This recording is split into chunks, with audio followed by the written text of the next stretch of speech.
Em, para el caso del barrio La Tablada, sería adecuado utilizar la comunicación interpersonal, es decir, entre personas, utilizando el modelo participativo, que considera la comunicación como un proceso de diálogo, de puesta en común entre interlocutores. Este modelo busca involucrar a las poblaciones, hacerlas protagonistas de sus propios procesos y que se apropien del mismo. La comunicación participativa busca generar sociedades más democráticas. Se caracteriza por la horizontalidad, ya que no hay emisores ni receptores, sino interlocutores en igualdad de condiciones. La inclusión, que es un proceso que invita a participar, especialmente a aquellos sectores que están fuera de los medios masivos o tradicionales. Y la integralidad, porque comunicar considerando los sentimientos, la historia, los valores y hasta los prejuicios, pero siempre en un marco de respeto. Hay una serie de filtros que podemos usar para mejorar nuestra comunicación interpersonal, y es contar con normas y procedimientos consensuados, dejar registro escrito de las decisiones importantes, tener espacios formales de comunicación, resolver los conflictos si los hubiere y promover la motivación, y no olvidar que comunicar es tratar con personas con una historia y una situación de vida que merece ser valorada. Algunas nociones a la hora de comunicar para tener presente son los datos, que son generales y deben ser precisos. La información son aquellos datos relacionados al contexto específico del lugar. La información brindada debe ser movilizadora de la conciencia de las personas, de la energía colectiva y de la inteligencia comunitaria, todo eso, ¿no? Bueno, en nuestro caso, nuestro barrio. Como parte del proceso de compartir información útil en el marco de la comunicación participativa, debemos conocer a nuestros interlocutores. Y eso lo podemos relacionar con lo que hoy hablábamos de, bueno, de cuál es el usuario. Entonces, el usuario es algo como, bueno, estamos hablando en general, pero estamos hablando de personas con una historia y debemos saber quiénes son, dónde viven, qué hacen, qué gustos tienen, cómo se comunican naturalmente, qué piensan o creen sobre el tema que nos interesa compartir. Bueno, quiénes son, dónde viven, los primeros puntos sí los conocemos, porque los hemos hablado en el grupo, pero por ahí, en cuanto a la comunicación, saber más sobre ellos.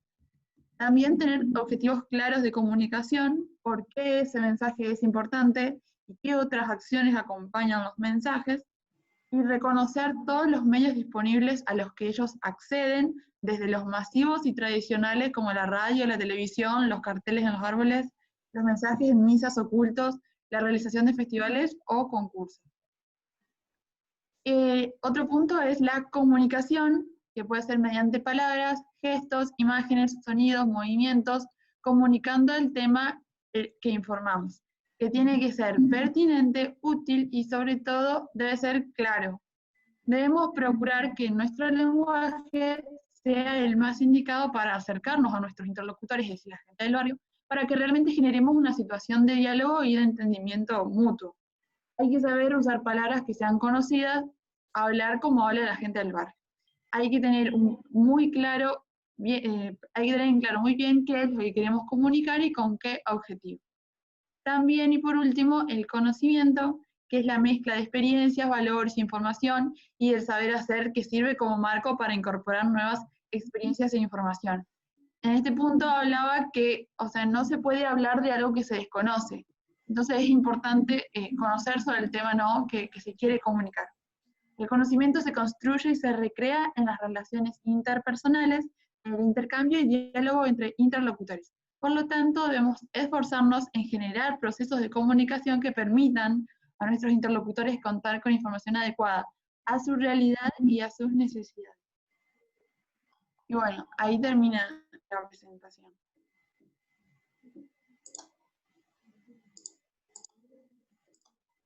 Bueno, mira, una de las cosas que a mí me parece importante es, por ejemplo, la información.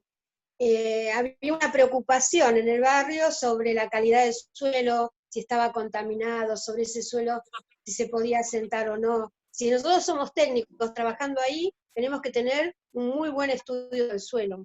Y nosotros tenemos que recabar esa información técnica y poder comunicarla a los vecinos.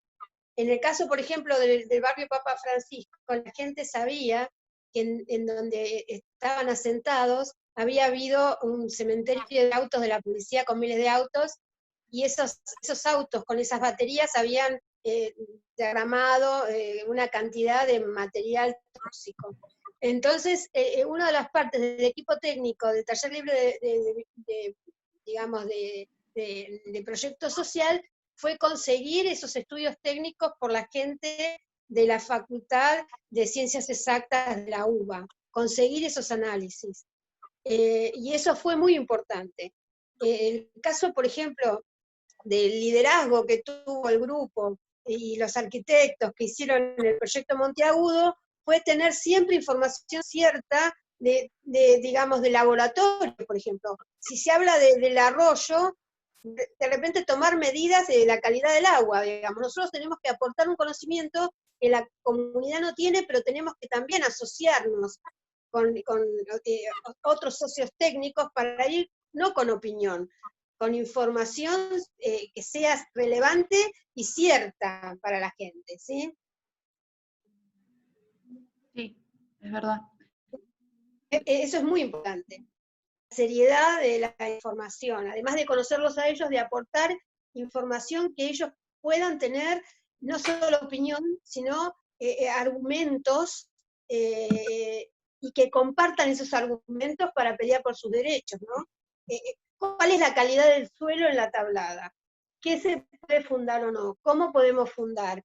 ¿Qué pasa con los sistemas de desagüe frente a ese suelo? Eso lo tenemos que tener con información de calidad. Esto es lo que los técnicos podemos aportar. Si no lo tenemos que articular y conseguir, ¿sí? Y siempre me queda claro lo importante que fue, porque hacía años que tenía que investigarse el suelo del barrio Papa Francisco, pero en el contexto de la toma se llevaron las muestras y la gente de Ciencias Exactas hizo esos análisis. Y eso fue muy importante, ¿sí? Para demostrar cuál era la situación. Y salir del terreno de la opinión, ¿sí? Al terreno de la argumentación. En el caso del texto, hablaba en un punto que el acceso a la información es un derecho. Entonces, creo que los habitantes de la tablada tienen derecho de saber en qué estado está el suelo, qué es lo que pueden construir o no, bueno, lo que vos hablabas, pero justamente que es un derecho esta información. Claro, y esa información técnica, claro que es un derecho, igual que la calidad del agua, ¿no? ¿Sí? Bueno, muy bien. ¿Quién falta? Sigo yo, creo. Miren, me tuve que mudar a la cocina, estoy ahora en la cocina porque mi hijo está haciendo teletrabajo, si no tenía mucho ruido. Así que estoy acá, cambié de ambiente. Bueno, a mí me tocó el texto de El ejemplo Villa 20, donde hace principal hincapié en este armado de la mesa de gestión participativa, donde participan tanto especialistas en distintos temas y como principal actor el habitante del barrio, donde están reurbanizando. Entonces yo lo llevo directamente a la reurbanización de la tablada, para aplicarlo en el ejemplo, donde pongo una serie de actores, por ejemplo, los habitantes del barrio, los vecinos de barrios aledaños, porque claramente con esta reurbanización también afectamos a vecinos, planificación urbanística de municipalidad y externos que quieran participar, arquitectura y ingeniería, también de municipalidad y externos, ingenieros en salud ambiental, técnicos de seguridad e higiene, especialistas en humedales y cursos de agua, especialistas y productores de agroecología, recursos humanos de la municipalidad y especialistas en actividades productivas del uso del suelo. Esto es todo lo que venimos trabajando durante todo el cuatrimestre. Tuvimos varias charlas ya con diferentes actores, así que me parece que es una cuestión que se está cumpliendo, digamos, a pesar de que no podemos juntarnos físicamente, pero que pudimos lograr con estas reuniones, y que se genera obviamente un intercambio muy, muy interesante, y que aporta un montón al proyecto. Y también hablaba el ejemplo de Villa 20 de los talleres participativos. Ellos organizan grandes talleres, reuniones con toda la gente del barrio donde están trabajando, y hablan de diferentes temas y participan en el armado, por ejemplo, de prototipos de vivienda, o de apertura de calles, ven a quiénes les afecta y quiénes no. Obviamente esto es como un ideal que nosotros no pudimos realizar, pero medianamente, dentro de lo que pudimos hacer, charlamos con los vecinos. Y bueno, los talleres son reuniones donde se exponen los temas a analizar, surgidos de los relevamientos y las entrevistas a los vecinos. Una vez que se releva, se ven los pros y los contras, se ven los temas que se deben mejorar, y los que están y se pueden aprovechar. Y es muy, muy importante que se los charle con los vecinos, muchas veces porque ellos no ven por ahí el potencial que tiene el barrio, o lo que tienen al lado y no lo aprovechan. Entonces es muy importante que desde nuestra parte que estamos proyectando, y desde el especialista que nos puede hablar con más conocimiento, poder llevarle eso a los vecinos también. Talleres participativos para la toma de decisiones. Obviamente nosotros no tomamos todas las decisiones, hay que charlarlo con ellos, que son los que van a vivir ahí. En cuanto a las viviendas conservadas y las familias reubicadas, nosotros lo impusimos más que nada porque era más difícil el tema de ir a relevar, pero claramente se tiene que charlar con ellos. Por ahí hay gente que no quiere ser reubicada, o que cede una parte, o que cede su casa para otra familia. Esto hablaba mucho el ejemplo de Villa 20. Y también lo ponía como niveles, esto de nivel de viviendas, nivel de sectores y manzanas, y nivel barrial. La apertura de calles también se tendría que tenerlo muy en cuenta con los vecinos. Nosotros lo que hicimos en nuestro proyecto fue conservar el trazado de las calles y ver cuáles eran los otros trazados que por ahí no eran calles, pero que ellos mismos habían trazado por distintas razones, pero conservar, digamos, porque son huellas que marca la gente del barrio.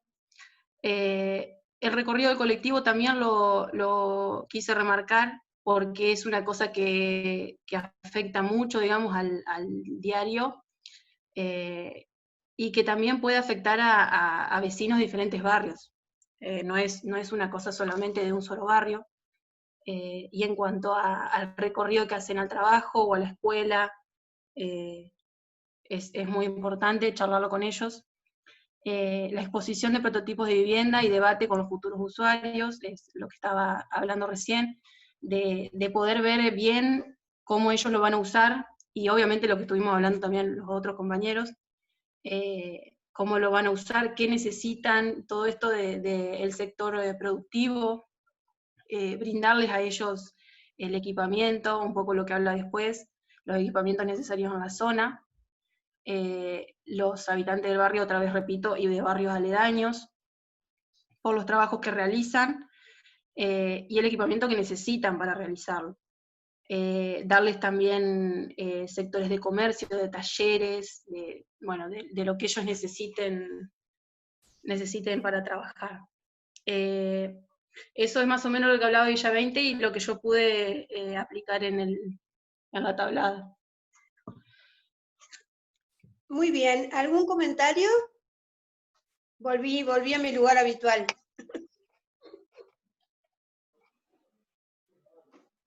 Sería bueno que el otro grupo también identifique los espacios de participación. Esto lo tienen que tener para la entrega a los dos grupos, ¿sí?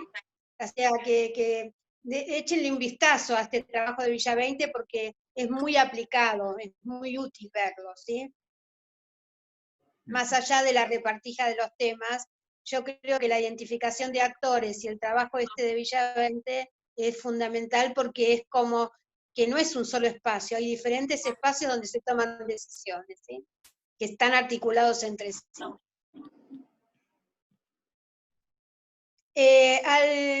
¿Falta alguien? Faltaría el...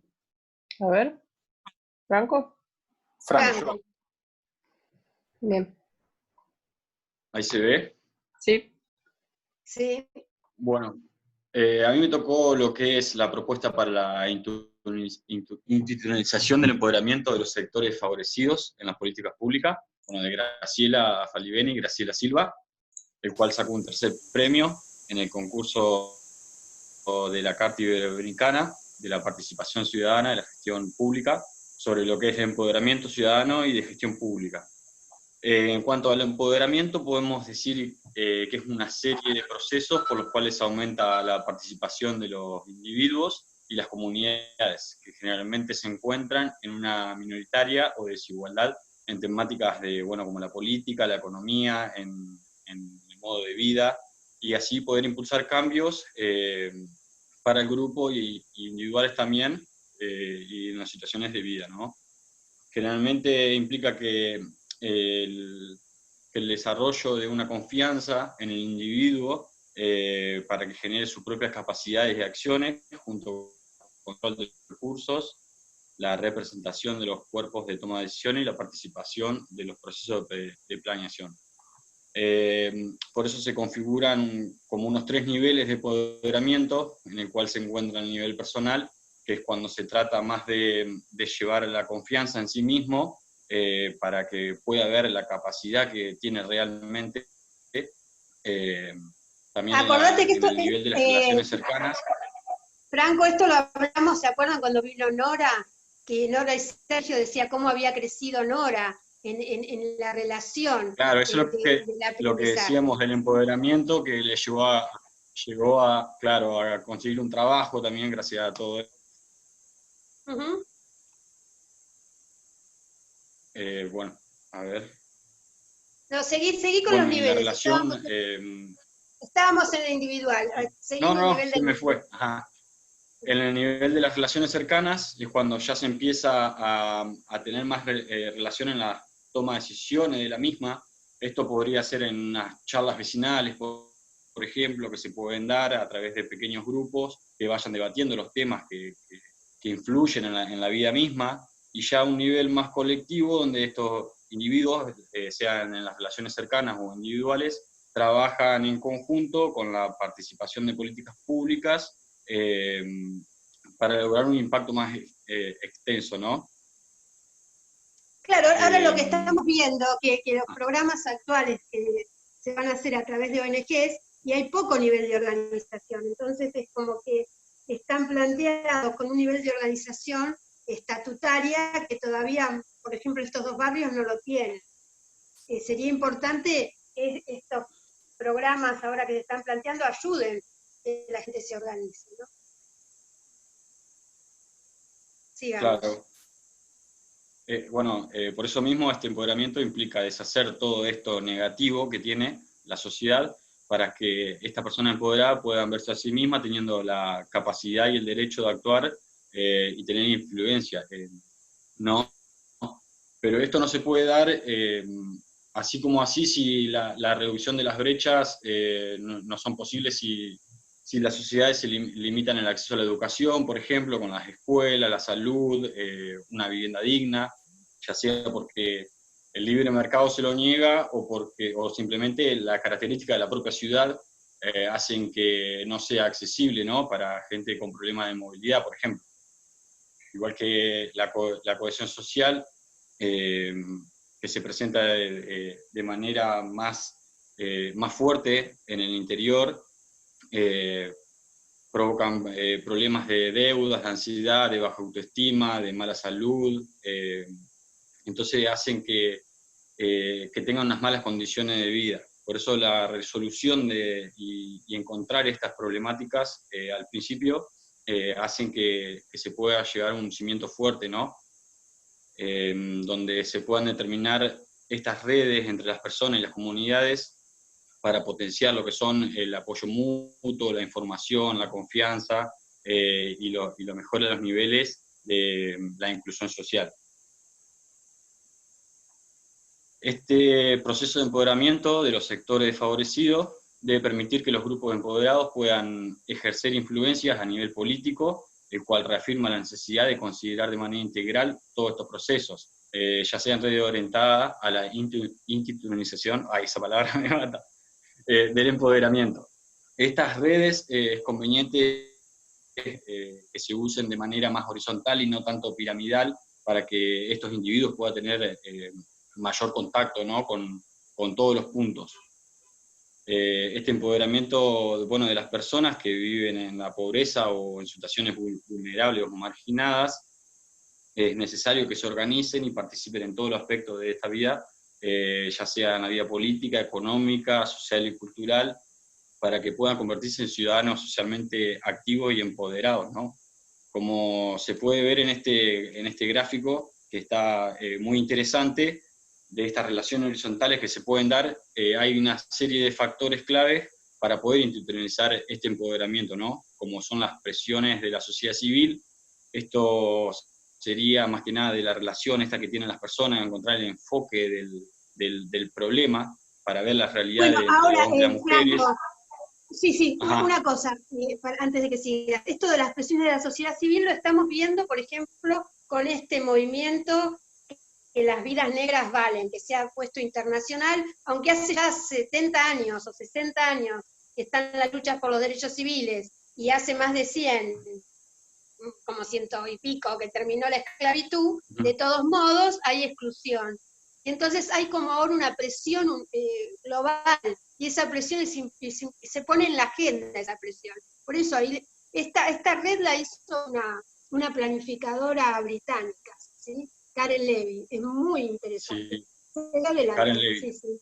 Por eso lo que se dice también es que muchas veces no tiene mucha fuerza todas estas decisiones porque le faltan unas patas de esta red que se presenta horizontal, ya que como no se puede relacionar con las otras, carece sentido y por ahí se cae, ¿no? Decí todos los por puntos. eso, sí, bueno, estas presiones de la sociedad civil ayudan a una interpretación de la realidad misma de los hombres y las mujeres, con un compromiso político que a su vez nos va a dar una investigación, recursos y estructuras políticas para esas problemáticas, ¿no?, que van a derivar en planificaciones políticas e implementación de diferentes programas, que a su vez esto nos va a dar una construcción de una teoría y un posicionamiento de los niveles de empoderamiento y en la toma de decisiones que van a tener estos individuos en la sociedad, ¿no?, y en el proyecto mismo, como así también el desarrollo y la capacitación de los recursos humanos,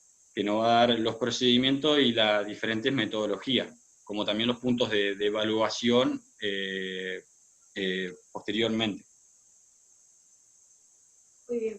Como decía, estos elementos proporcionan una guía para estructurar el diagnóstico y una vez realizado nos permiten tener un margen de maniobra en los cambios que se puedan llegar a dar para dirigir esta institucionalización. Por eso se considera que la planificación de políticas como una actividad multidimensional que requiere de escenarios de innovación social sostenible y colaborativa en todo el ciclo. En la inclusión de la agenda, la formulación, la implementación y la evaluación, ¿no? Como punto para la innovación social, se la entiende como una generación de ideas que van a ser, bueno, los diferentes enfoques, prototipos, productos o servicios que cumplan con las necesidades y las expectativas que tiene esta sociedad, para tener diferentes alternativas y una creación de nuevas relaciones sociales, que por ahí no se tenían en cuenta o se dejaban de lado.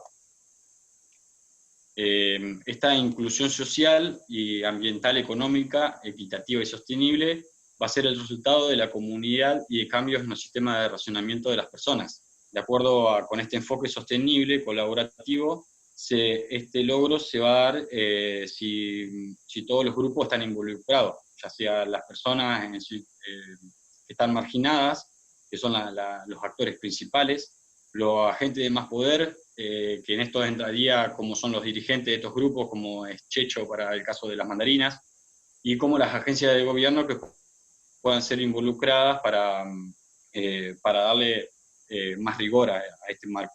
En lo que respecta al marco, bueno, democrático, esta red se presenta como extendida en toda la sociedad para que todas estas fracciones de sociedades y de grupos diferentes puedan aumentar su nivel de confianza bueno, y consenso entre ellos. Por eso la innovación social actúa sobre el cambio de los sistemas, en los comportamientos y en las estructuras que van a dar origen a los problemas, ¿no? A la solución del problema. A la solución del problema.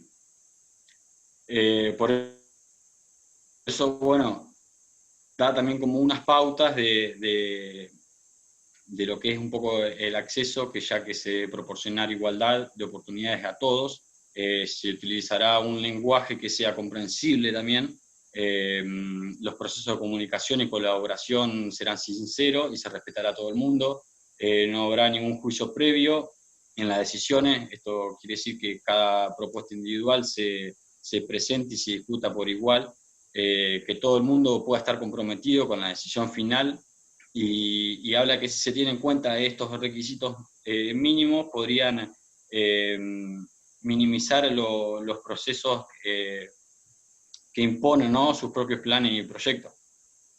Y bueno, en este caso se puede ver también otro cuadrito adaptado a Levy, como decía usted, en lo que se presentan como tres patas sería del empoderamiento, donde tenemos la confianza por un lado, el conocimiento y las relaciones sociales, que acompañadas de la colaboración van a ir compartiendo diferentes valores y visiones del empoderamiento, consenso sobre procedimientos y metodologías, el capital social, que debería ser el impulsor, ¿no?, del empoderamiento, para que ellos se puedan apropiar un poco más, y como la innovación social sostenible, que va a reposicionar y redistribuir los recursos. Bueno, muy bien, un caso claro de esto es el conjunto montiagudo, el cual es un proyecto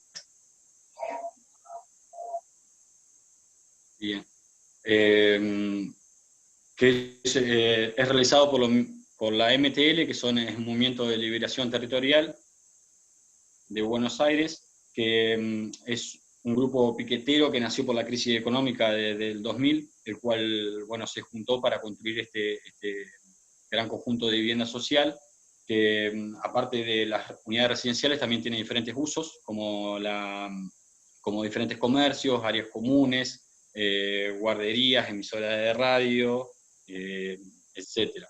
Estas personas que habían, como bueno, en el barrio Mandarinas, que están marginadas, estigmatizadas, sin trabajo, se unen a esta MTL, a esta cooperativa, en el que se destacó el líder, que es Carlos Chile, Juan Carlos Huerta Bau, que es el que coordinó todo esto para poder cumplir con el trabajo, ¿no? Es bueno, como decía, estos líderes sociales como es Checho, ¿no?, que puedan encaminar a las diferentes ideas individuales y pueda llevar a un consenso.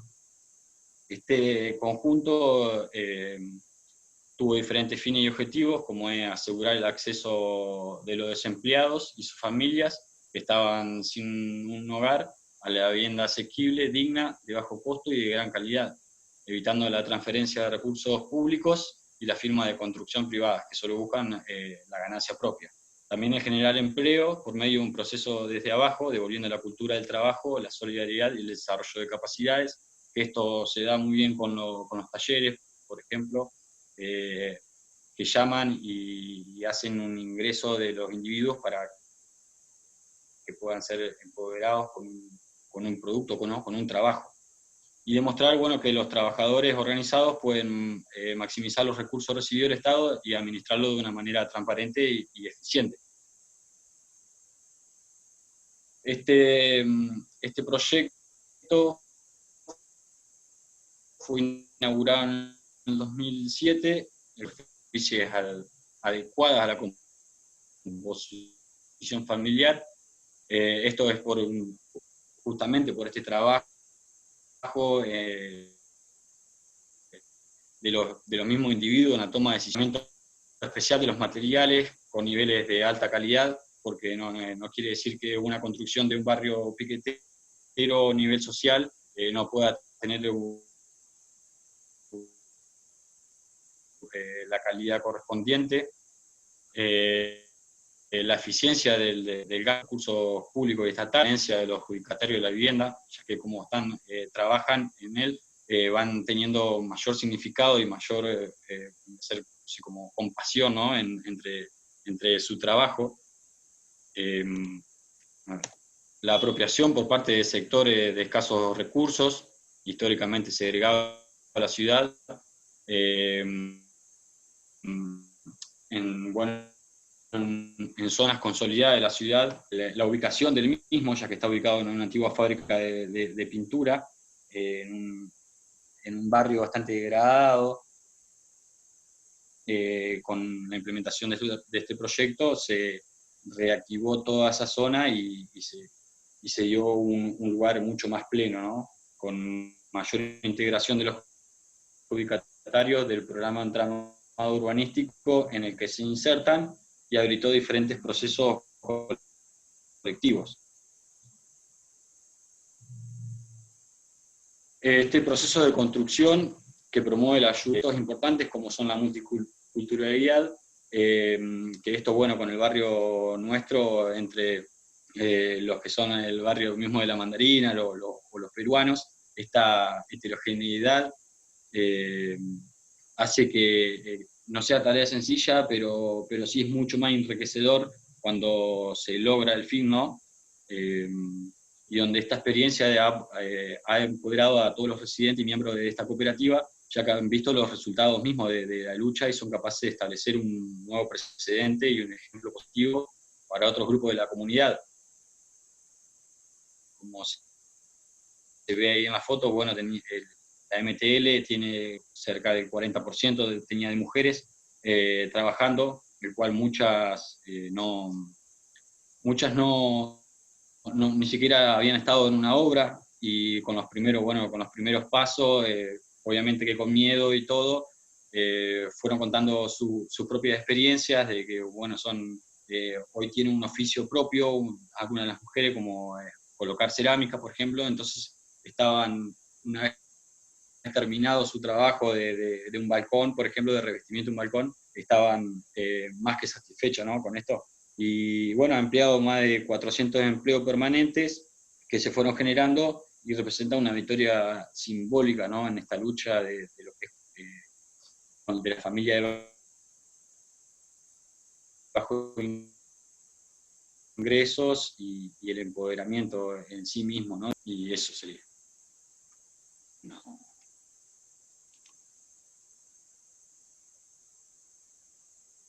¿Falta alguien más o terminamos? Creo que ya terminamos. Bueno, la verdad que es muy bien. Para la entrega tienen que identificar los actores y por lo menos describir qué espacios, no los espacios que tuvimos porque no los pudimos hacer, sino qué espacios habría que tener para gestionar el barrio. Eso está en la lista que les mandamos para la preentrega del lunes. ¿La vieron?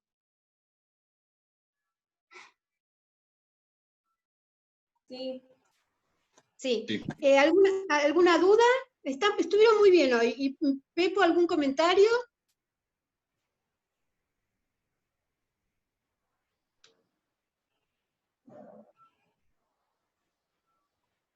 ¿Hola?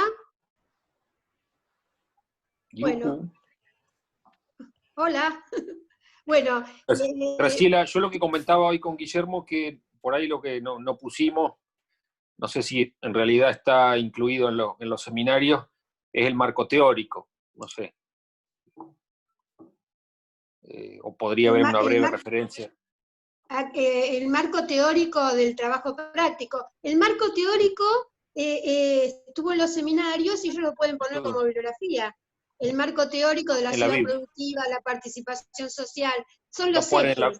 Lo ponen en la Biblia. Son los ejes que están en el programa y los ejes que están en el drive. Ustedes lo pueden citar, el marco teórico, cuando hacen la memoria, ¿sí? claro, lo van usando a medida que les sirva para describir el programa y la propuesta.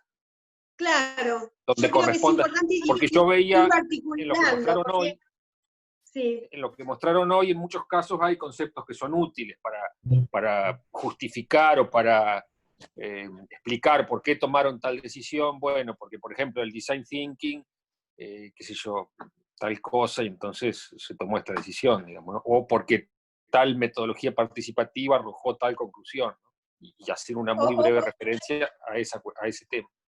O plantear que la metodología participativa, porque a lo mejor no se pudo dar, ¿qué metodología usarían para gestionar este proyecto, ¿no? Entonces me parece que en la memoria esta sería interesante, que en la memoria esté articulado todos los ejes con los cuales ustedes realmente tomaron decisiones del proyecto, aunque sea algunos casos hipotéticos, pero siempre se estuvo pensando en la participación, ¿no? Lo que pasa es que al escribir uno puede... ¿Ponemos o cómo es? que no te escuché. La entrega es, o sea, trabajamos en AutoCAD y todo, pero la entrega es en PowerPoint o hay que presentar los archivos en AutoCAD y eso. No, hay que presentar los archivos, sí. Hay que presentar los archivos. Siempre, ustedes vieron que nosotros es muy importante tener todos los antecedentes de los trabajos, porque trabajamos con un método de gestión del conocimiento. Porque así como nosotros le damos los antecedentes de trabajos anteriores, lo que ustedes hacen sirven para futuras generaciones de compañeros, ¿sí? Entonces tenemos que tener todos los archivos. Es Graciela, importante.